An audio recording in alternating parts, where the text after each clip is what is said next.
Hello and welcome to the Glute Club training guide where I've put in quite a lot of information and training and how to basically train your glutes, how to structure workout, anatomy, and all these things. And we're going to run through it together today. I'll tell you more about exactly how I structure, why I structure glute training this way, why I think this is a good way to train your glutes. I'll give you some context, some of my clients' stories, before and after results, and yeah, let's kind of dive into it. So, glute training. You can follow the program in any way you want to, but here's some basic outlines. That's the first thing you need to look into. And some considerations you want to make are things like tempo, for example, how hard you need to with the speed. So I've got some descriptions here. So the first number, like being 3 seconds up, 1 second pause, and 2 second negative, because you want to control your reps. Control can help you get more out of it. It's not about the speed of the rep necessarily. However, you also don't want to go too slow. And also in this guide, particularly, you can also click these images and they'll be hyperlinked to some exercise videos that will take you to my Instagram or YouTube, and there'll be a tutorial on how to do the exercise. So you're always doing things correctly. You also get a free call. So if you want to book a free discovery call, talk about coaching, potentially explore options and how to help, just click the link. You can book a free call. Again, totally no obligation. Just see if coaching is the right fit, because we live in an age of information. Everything's available for free. So this is a very in-depth kind of very good guide. And if you follow it, you get very good results. The problem is a lot of us just struggle with accountability. So maybe having a call, understanding what coaching is and how it works and how accountability can help keep you in check might be the thing you're missing, because that's the results I've done for my clients. It's worked before. So I think it's also something that can help you. But let's dive into it. The first thing is it's very important to understand the anatomy of your glutes and or the basics of it. I'm not a doctor. I'm not like super into anatomy, although, but it's enough to understand the qualification, enough to understand the basic biomechanics and my qualification and the studies through the years. Um, it's helped me also structure and approach my how I approach my training. So glutes are made up of primarily three areas: the glute minimus, the medius, and the maximus. The glute minimus is the shelf muscle, if you will. The glute medius also helps out fill out the glutes on the side, and the glute max is like the majority, the biggest muscle in the body, actually. And if we look at the way the fibers are inserted, there's a reason why we talk about in the videos and when I coach on why you need to train the glutes in a lengthened and short position, because the fibers need to work through the full ranges, right? So, you might be training your glutes for 6 months, a year, and be like, oh, my butt's still flat. I'm really getting that round shape. So, are you training your glutes through the full range of motion, and are you training your glutes through all the muscle fibers? Those are very important questions you have to ask yourself, right? You might be doing a year of Romanian deadlift and glute lengthened exercises, but nothing in the glute shortened position. That's when the glute is locked out, which means your glute is kind of like working, but it's not getting the most out of it. And there's so much science and research to suggest that you should be training your glutes in multiple exercises, planes of movements, and at least two or three movements to help the glutes grow. So that's an important consideration to remember. So again, we'll dive into the anatomy a little bit more in terms of exercises and what are some exercises you could do. So the glute max, right, the biggest part is working in a lengthened short position with hip thrusts. Some kickback exercises can hit well. The 45-degree back extension can do really well. The glute medius is more on the when you kick your leg out, you abduct the glute, right? So you're thinking machine kickbacks, abductions, clamshells, things like that. Those are probably the most underrated exercises that people don't do. And if you do a lot of band stuff, you're like feeling the burn, but like the burn doesn't equate to hypertrophy, to growth. Burning sensation in the muscle and growth are two very different things. And then, of course, the minimus as well as also work through some other variations like clamshells, lunge variations, and all those other exercises as well. That's why I include something like a Bulgarian lunge, a hip thrust, and a Romanian deadlift, and you've got a very, very good glute workout. Honestly, you don't need much more than that, just progressive overload. Hypertrophy is basically a fancy word for saying your muscle needs to grow. Growth.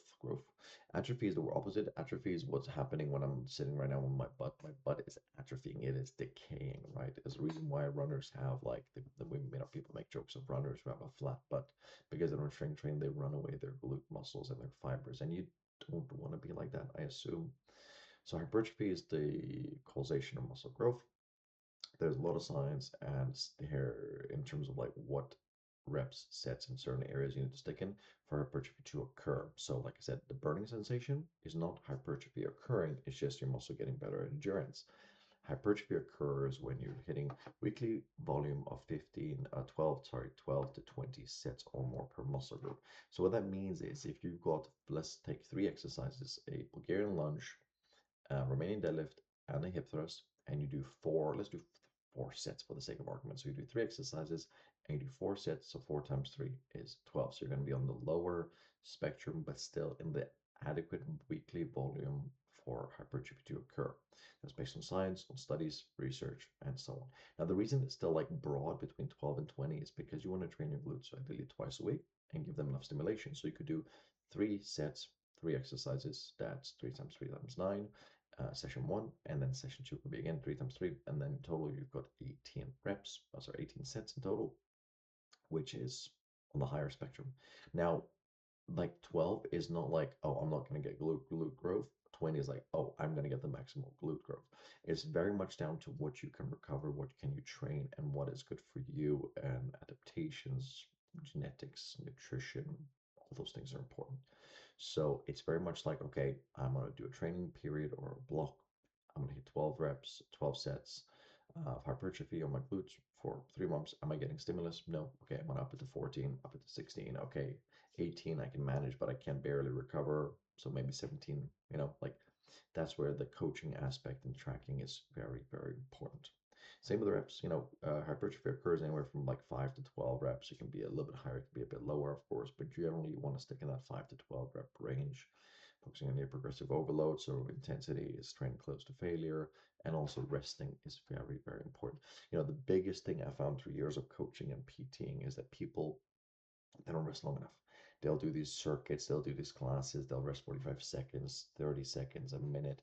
They'll feel the burn and be like, okay, my glutes aren't burning, my glutes aren't growing. Sorry, my glutes are burning, but they're not growing. That's because you're not letting enough rest to occur, which means you can't lift heavy enough weight with good enough form for it to actually cause enough stimulus and enough mechanical failure, because that's the thing that drives hypertrophy. Not muscle tearing, but mechanical failure. And that's why you cannot grow your glutes. Simple as that. Yeah, again, an example video of how it looks like when I'm failing an exercise, what you should be expecting. You should be looking for the reps to slow down, um, keep in good form. That's the main thing of good failure, not just like, yanking the weight up. So the 3 to 5 rep range is also very good for getting you stronger. So if the muscle is stronger, you can also make the muscle bigger, which means you have to lift heavy and train hard in order to grow your glutes. That's very important, basically. Again, coaching is very important, and like all of this is extremely, it can be extremely overwhelming for you to track, and that's why we have I have a coaching app that I track all my coaching programs on and all my workouts on my clients, so everyone has they know what they're doing and everything is accounted for and smart. So I think it's very important for you to track your training, and if you find it overwhelming, again, book a call, talk to me. Like I'll tell you about my coaching app, how it works, and it's just like press play, forget about it. You come in, you do your workout, and that's it. Um, let's talk about exercises again. Let's talk about sets. So mechanical tension is the most important thing for, like I said, for hypertrophy to occur. What you have to understand is that the quality of work goes to, I want to say goes to shit. It gets worse the more fatigue you add on. So exercise 1, 2, and 3, you'll have like 100% energy. You'll have maybe 75% energy, and maybe you'll be at like 70%, 65% capacity to do this exercise. So the quality will naturally go down, right? So that's why on the first exercise, you want to give it all. Second exercise, you might be like, okay, I can do 8 to 10 reps. Other third one, maybe 10 to 15, maybe 10 to 12, like you might be able to do more reps at a lower rate to create stimulus and then kind of push from there. This is an example of a very good glute workout. So starting with an abduction standing clamshell, a lunge variation, and then a hip thrust for the glute max. So I'm kind of targeting all the glute heads here at once and getting a really good stimulus. And then on the next session, I'll probably repeat similar exercises or variations. Your body responds to consistency, not variation. So don't add a bunch of exercises all the time and hope for this to happen. I'm gonna do this one way kind of talk video. So I'm just gonna raw dog it, I guess. So grab a cup of coffee and or tea or whatever you're doing and run through this. Progressive overload. Progressive overload is not just about adding weight. It's so much more at being consistent, and it's a big thing we're using. It's like almost like a buzzword on social media right now. Basic progressive overload is you have to get a little bit better every other session. And what it could literally be is if you did a set at 100, say 100 pounds, 100 kilos, whatever number you want to use. You did 3 times 10, 3 times 10, 3 times 10, and every single set felt like death, like failure was achieved in every set. You could not do 10, 10, you could not do 11. Next session, you came in and you did 10, 10, 11. That's progressive overload. Next session, you came in and you did 10, 10, 10, but it did not feel like death. You could have done one or two more in reserve. That's progressive overload. It's that simple. It's just that consistent, and it's about being patient. It's not like, okay, every week I gotta add 2 kilos, I gotta add 5 pounds. Every week I gotta add 2 reps, I gotta add like 3 reps. If I'm not, it's not good enough. It's not good enough. No, it doesn't work like that. Um, you have to be realistic and you have to be patient with progressive overload. So that's more important to understand than like that fancy graph of like up and down, up and down. Right, good glute development, progressive overload. Yes, so you need a shortened, a lengthened, and an abduction exercise to train your glutes. And again, a very good example, barbell hip thrust, Romanian deadlift, and abduction machine. These three exercises in one set, one session, 3 sets, 3 sets, 3 sets, 10 reps. We'll give you 9 sets in total. We talked about the bare minimum required amount of sets for glute growth to occur is 12 to 20. So another session could be instead of the barbell hip thrust, you're doing a booty builder. Instead of the Romanian deadlift, the barbell, you're doing a Romanian deadlift. You're doing actually Bulgarian lunge because it's in the lengthened position. And for the abduction, you're doing cable kickback on the second session. So again, 3 exercises, 3 sets. So that's 9 and 9. So that's 18 in total. And you're on the higher end and you are set. That's all you need, literally. You can end the video now and go do it. Progression, how to progress. So there's linear, there's double progression, there's a few different things to consider. I put a note to myself here. I'm pretty sure I published that note, but it's okay. It's okay. Like I'm not perfect. I'm human. I'm learning as I'm going, and I want you to show that like this is not AI generated. I made this or some of this. Like this image was AI generated, but like this is not perfect. Is what I'm saying. I'm not perfect. I'm messy, but I'm good at my job, but I'm also messy. Okay. So the best way and my favorite way to coach progression would be double progression. So double progression means if you do the same weight and you say, so in this example here, you do 100 kilos 3 times 8, 8, 8, 8, 8. Next week you increase to 105 and you do 8, 7, 7, 7. And then you go again, you stay at 105, but then you try and hit the same reps that you did there. So it's 8, 8, 8. Once you can do 8, 8, 8, you move on an extra weight. That's the easiest way to see progression. And this is like it is rare you'll do this every single week. You'll probably do this maybe once a month if you can in the beginning. As a beginner, newbie gains, you'll probably be able to do more, but eventually you'll have to it will slow down, and that's okay. Linear progression, just looked a little bit more about that. So that's in there. That's double progression. That's a bit better. Sets, how many reps you should do per sets. We've talked about a little bit about that. 20 plus sets per muscle can be effective, exactly. But 20 plus is more like, like you'll notice that as you get more advanced, you actually need less work and you need better quality. So advanced means you've been training for 3 to 5 years consistently. And I mean consistently dialed in full like a program, not like, you're a beginner.